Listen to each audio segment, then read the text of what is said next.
बिस्मिल्लाहिर्रहमानिर्रहीम। अल्लाहुम्मा सल्ली अला सय्यिदिना मोहम्मद व अला आले सय्यिदिना मोहम्मद। अस्सलामु अलैकुम व रहमतुल्लाहि व बरकातुहू। आज से जी हम अपनी सीरीज़ का आगाज़ कर रहे हैं ज्ञान कथा के नाम से।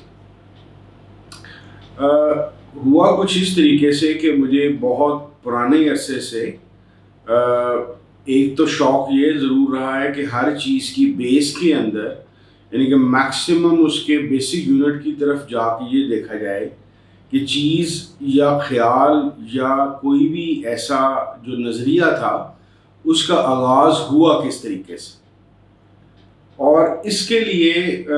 दूसरा रुख मेरा इस तरीके से ऑटोमेटिकली बनना शुरू हो गया कि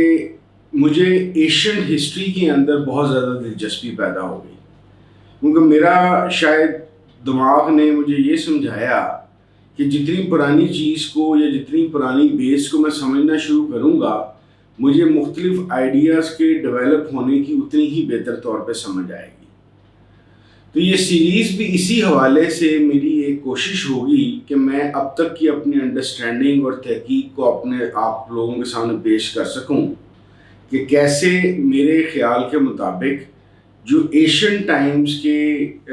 ज़माने में इंसान की मुख्तलिफ काविशें, अकायद, नज़रियात और ख़यालात थे, उसने अर्लीस्ट फॉर्म पे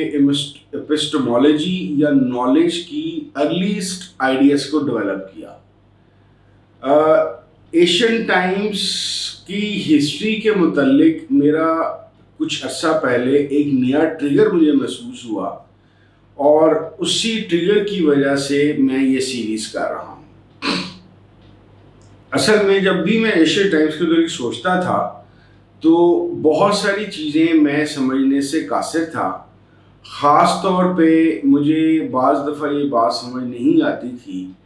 अपने कॉग्निटिव एबिलिटी या कॉग्निटिव साइकोलॉजी पढ़ने की वजह से कि इंसान ने आज से 15 लाख साल पहले या 20 लाख साल पहले बाज़ ऐसी अचीवमेंट्स की नहीं थी कि जिसकी वजह से एक जो मफरूज़ा है या अक्सर ये ख्याल पेश किया जाता है कि इंसानी दिमाग बहुत आहिस्ता आहिस्ता डेवलप हुआ और बहुत अच्छा इसकी जो कॉग्निटिव एबिलिटीज़ थी वो बहुत कमज़ोर थी, क्योंकि ब्रेन के बहुत सारे पार्ट्स जो थे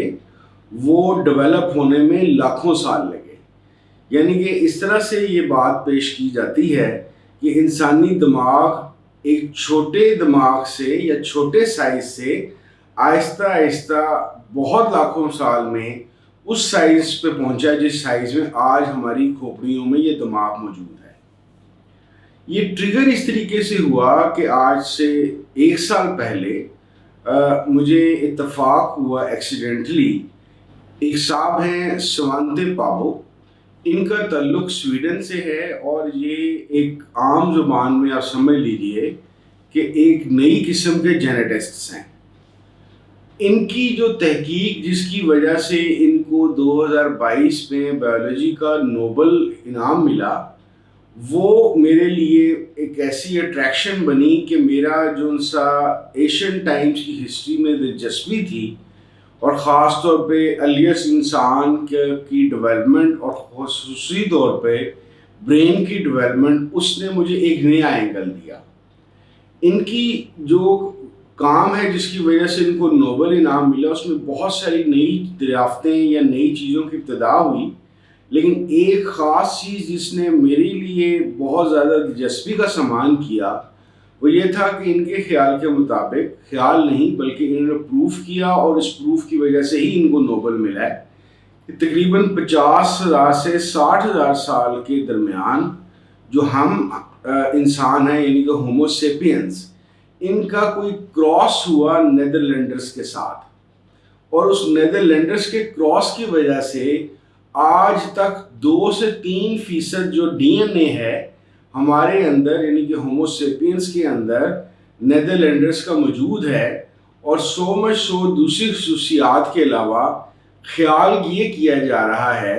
कि ये जो हमारे अंदर इंसानों के अंदर डायबिटीज़ या ज़ियाबीतस की बीमारी है, ये उसी क्रॉस का नतीजा है। میرے لیے یہ دلچسپی کا باعث اس لیے بنا کہ میں پہلے ہی سوچ رہا تھا کہ انسان جو سا ہے مختلف ادوار میں سے مختلف مراحل میں سے گزرا ہوگا اپنی اسی برین کے ساتھ، لیکن اس کی ایکسٹرنل انوائرمنٹ نے اور مختلف چیزوں کی انٹریکشن کی وجہ سے انسان کی کوگنیٹو ایبیلٹی اس لیول پہ پہنچی جس پہ آج ہم موجود ہیں۔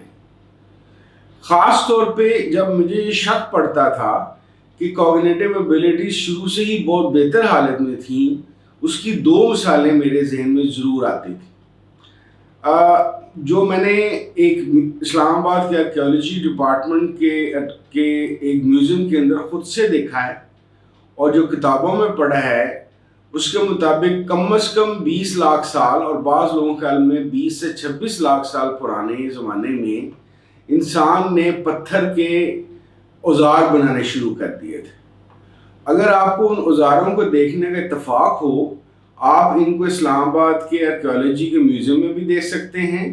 اور کراچی میوزیم کے اندر بھی ان کی کافی زیادہ تعداد پڑی ہے جو پاکستان کے ہی مختلف خطوں سے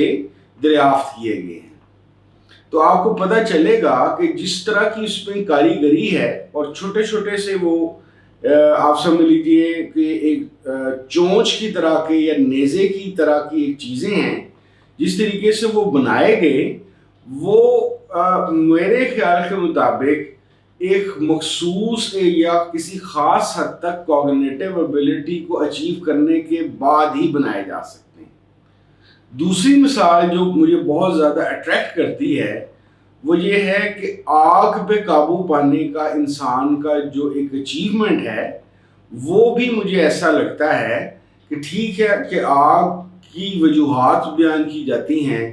کہ آگ پہ قابو پایا گیا، پھر اس کو استعمال کیا گیا کھانا پکانے کے لیے، جانوروں یا درندوں سے بچنے کے لیے، یا اپنے آپ کو سرد موسم میں گرم کرنے کے لیے۔ لیکن سوچنے والی بات یہ ہے کہ چاہے پہلی دفعہ انسان کو آگ سے تعارف ایکسیڈنٹل ہوا ہو، کسی بجلی کے ٹپکنے سے یا لگنے سے کوئی بھوسا جل گیا ہو، یا کوئی کسی گھاس میں آگ لگی ہو، لیکن جب انسان نے آہستہ آہستہ خود سے پتھروں کی رگڑ سے آگ بنانی شروع کر دی اور اس کا کنٹرول لے لیا، تو یہ بھی ایک ایسی چیز مجھے لگتی ہے جو کسی بھی صورت ایک ایسے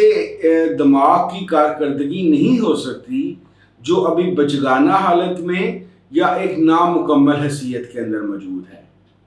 تو میری یہ سیریز اصل میں ڈسکشن ہے یا ایک پریزنٹیشن ہے ان خیالات یا نظریات کے اوپر جو میرے خیال کے مطابق ہمیں ایک طرف یہ بتاتے ہیں کہ انسانی دماغ بہت عرصہ پہلے، یعنی کہ جو نارملی کہا جاتا ہے کہ 3 لاکھ سال پہلے زیادہ انسانی دماغ نے ڈیولپ ہونا شروع کیا، میرے خیال کے مطابق انسان کے دماغ کے اندر